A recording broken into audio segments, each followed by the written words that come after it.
Hello, welcome back to Kim Reads as we continue with Christmas bedtime stories. The Mason Jar. Amber had a very special jar. Amber herself was a very special person. She had dark brown eyes that danced when she was happy. Her cheeks were tan and smooth, and her curly hair hung in a thick braid down her back. Little brown curls popped all around her head like a halo. But the most special thing of all was Amber's smile. It lit up her whole face. Granny said Amber's smile was like turning on the light in a dark room. Strangers passing on the sidewalk would stop for a second, look at the happy young face. Right now, Amber wasn't smiling. She was sitting on her bed with her quart jar in her lap and she was frowning. Let me tell you about the jar. It was a mason jar. A jar that people use for home canned beans or strawberry jam. The jar had a wide mouth, large enough for a big spoon. Raised numbers on the side showed cups and ounces. This particular jar was one of the older types. It came with its own glass top. When the jar was full, you put the top on and lifted the wire attached to the neck of the jar. The wire held the top tight. In days gone by, mason jars were important because people had no other way to preserve food. They would pack their vegetables in jars, seal the lids, and then place the jar in a deep pot of boiling water. This carried the bacteria that caused the fresh food to spoil. Today, most people don't bother with canning. It's much easier to buy cans of food from the grocery store. That's why Amber's granny had given her a mason jar.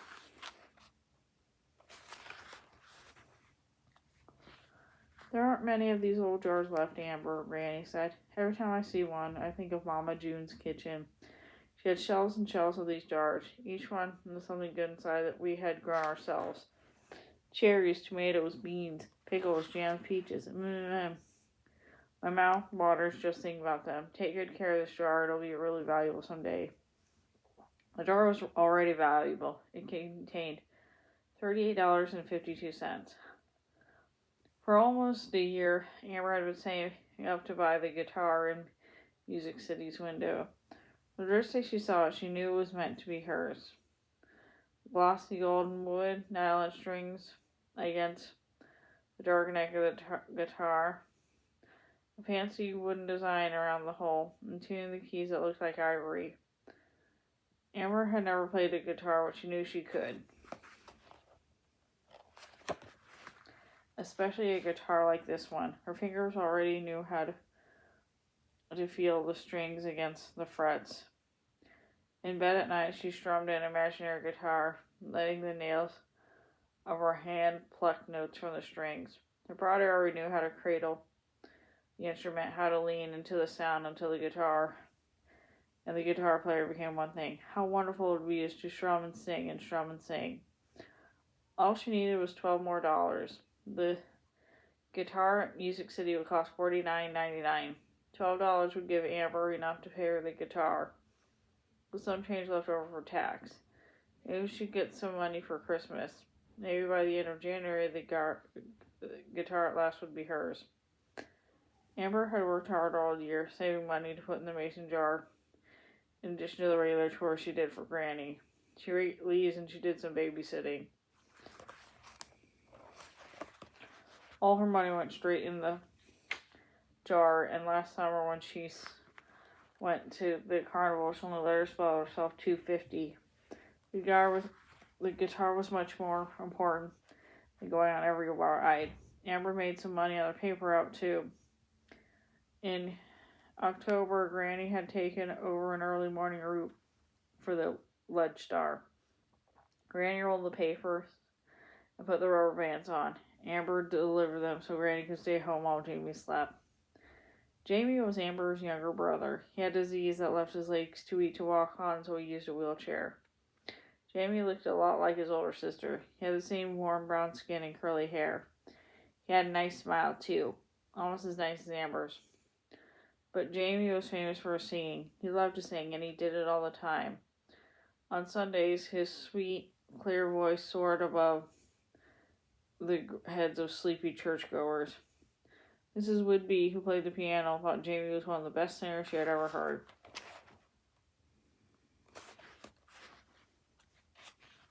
Have you ever thought about getting some music lessons for that child? She had asked Granny. Granny had a hard time just paying doctor bills and keeping food on the table. That's why the mason jar money was so important. Granny couldn't afford extras like music lessons or guitar. Anything special that Amber wanted, she'd have to save for herself. Like the guitar. Now, just $12 away, there was a problem. It was Jamie. For weeks, the church choir had been working on music for their Christmas performance at the shopping mall. All the choirs from churches around town got together. And the Saturday morning for Christmas, they put on a huge program in the middle of the mall. This year, Jamie was supposed to sing a solo in front of all the shoppers. The song was Go Tell It on the Mountain, and Jamie sounded great. But now he wasn't going to do it. He didn't have the clothes Mrs. Whitby said they had to wear for the performance, so he wasn't going to do it. Grammy didn't know anything about the problem. Jamie hadn't mentioned it at home. The only reason Amber knew was that Mrs. Whitby had stopped her in the hall of church and reminded that Jenny needed a white shirt and a black pair of pants. The choir always wears robes when they sing at work, so clothes had never been a problem before. It was a good thing that Amber and Jamie were such nice-looking kids, Granny always said with a laugh, because they sure didn't get any help from wearing fancy clothes. In fact, most of their clothes came from out of the charity closet at church. And Granny always created and amended and kept their things spotless, but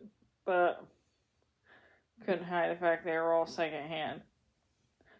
Jamie didn't have a white shirt or a black pair of pants because no one had donated it to the closet. Maybe Mrs. Whitby just didn't know that's how it was with them. That afternoon, Amber talked to Jamie, or at least she tried to. You know you could borrow a white shirt from one of your friends at school. No answer. Well, what if you wore your regular clothes? Would that be so bad? Since you're singing a solo, you need to stand out from the crowd anyway. Jamie blew up. Thanks a lot. I already stand out from the crowd too much because of this dumb wheelchair. I just won't sing in the mall. He rolled off to another room. That night, like most nights, Jamie sang and sang in the bathroom as he watched up. Amber sat in her bed and listened. Go tell it on the mountain, over the hills and everywhere. Everything that Jamie couldn't do because of his wheelchair went into his singing. It was such rich singing. On a happy song, his voice bubbled, and when the song was sad, he wanted to cry. But no matter what the song was, he wanted to go on listening and listening. It just wasn't right. Jamie already missed so much because he couldn't walk. It just wasn't right that he should miss solo because of his clothes. The mason jar full of dollar bills and coins felt heavy in Amber's lap. She shut her eyes, and she could see every inch of the gleaming golden guitar. Go tell it on the mountain, over the hills.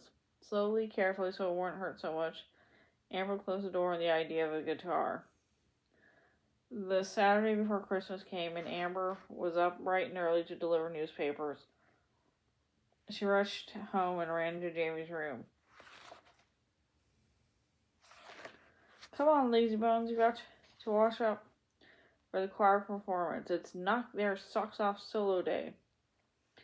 Jamie pulled off a pillow over his head to hide his tears. I'm not going, remember. Get out and leave me alone. Amber couldn't resist a tad of teasing. Oh, so Mr. High is too good to sing with pitiful little choir down the mall. Take that, you dirty rat. She threw a shopping ball at Jamie's head and ran out of the room. It was a proud, proud day. The whole choir did a wonderful job. When it came time for Jamie's solo, he rolled his wheelchair out in front of the crowd and picked up the microphone as natural as any TV star. He looked so fine up there in his crisp new white shirt and black pants. Then he opened his mouth to sing, the sweet strong voice grew and grew until it filled every corner of the mall. Go tell it on the mountain, over the hills and everywhere.